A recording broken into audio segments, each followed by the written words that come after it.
दोस्तों, आज मैं आपको एक ऐसी कहानी सुनाने वाला हूं जो सुनकर आपका सीना गर्व से चौड़ा हो जाएगा। यह कहानी है उस धरती की जहां वीरता का मतलब सिर्फ तलवार चलाना नहीं बल्कि मान सम्मान के लिए जान दे देना था। क्या आप जानते हैं कि भारत की कौन सी रियासत ने मुगलों से कभी सिर नहीं झुकाया? कौन सा किला है जिसकी दीवारें आज भी शहादत की गवाही देती हैं? जी हां, मैं बात कर रहा हूं मेवाड़ की, चित्तौड़गढ़ की, उस माटी की जहां केसरिया बाना पहनकर मरना जीने से कहीं ज्यादा गौरव की बात थी। मेवाड़ सिर्फ एक रियासत नहीं बल्कि वीरता की पहचान था। राजस्थान के दक्षिणी भाग में बसा यह क्षेत्र सदियों से स्वतंत्रता और स्वाभिमान का प्रतीक रहा है।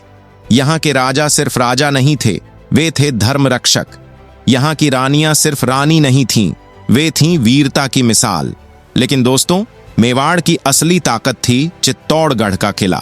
समुद्र तल से 590 मीटर की ऊंचाई पर स्थित यह किला सिर्फ पत्थरों का ढेर नहीं था, यह था भारतीय वीरता का जीवंत प्रमाण। इस किले की हर दीवार में छुपी है एक कहानी, हर बुर्ज से गूंजती है वीरों की गर्जना। आइए, मैं आपको इस इतिहास की उन परतों में ले चलता हूं जो आपका दिल दहला देंगी। साल था 1303। दिल्ली का सुल्तान अलाउद्दीन खिलजी। इस नाम को सुनकर ही कई राजा घुटने टेक देते थे, लेकिन चित्तौड़ की माटी कुछ और ही कहती थी। क्या आप जानते हैं कि अलाउद्दीन ने चित्तौड़ पर हमला क्यों किया? कहते हैं रानी पद्मिनी के सौंदर्य की चर्चा सुनकर, लेकिन असली बात यह थी कि चित्तौड़ की संपदा और रणनीतिक स्थिति उसकी नजर में थी।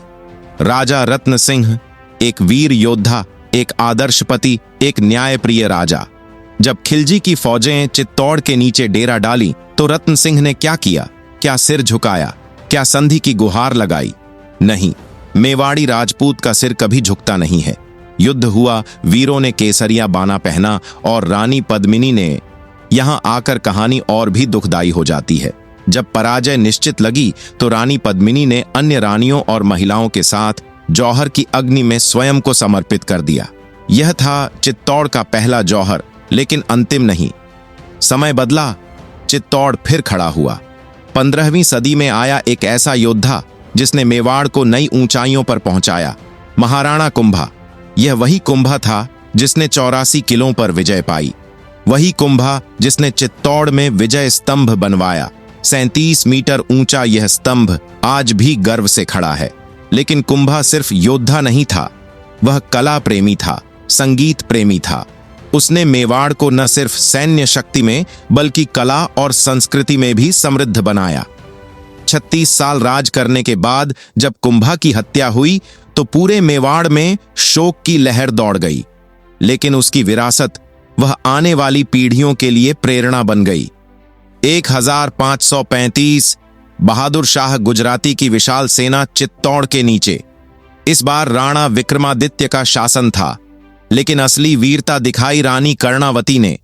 जब हार निश्चित लगी तो कर्णावती ने हुमायूं को राखी भेजी सहायता के लिए, लेकिन समय निकल चुका था। 8 मार्च 1535 चित्तौड़ का दूसरा जौहर हुआ। रानी कर्णावती और 13,000 महिलाओं ने अग्नि को गले लगाया। और फिर 1567 से 66 अकबर का भयंकर आक्रमण। यह था चित्तौड़ का सबसे भीषण युद्ध। महाराणा उदय सिंह द्वितीय के नेतृत्व में 8,000 राजपूत वीरों ने 60,000 मुगल सैनिकों का सामना किया।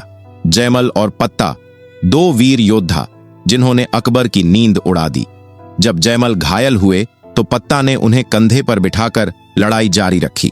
यह दृश्य देखकर अकबर भी इनकी वीरता का कायल हो गया।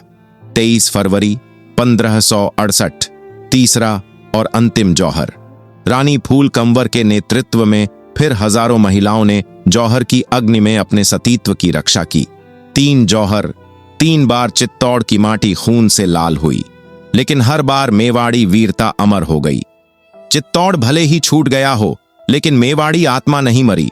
महाराणा प्रताप ने जंगलों में रहकर भी स्वाभिमान को जिंदा रखा।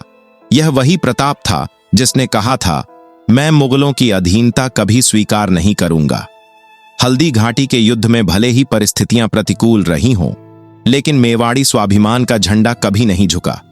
चेतक, वह घोड़ा जो सिर्फ घोड़ा नहीं बल्कि मेवाड़ की गर्व था। आज भी हल्दी घाटी में चेतक की समाधि देखने वाले की आंखें नम हो जाती हैं।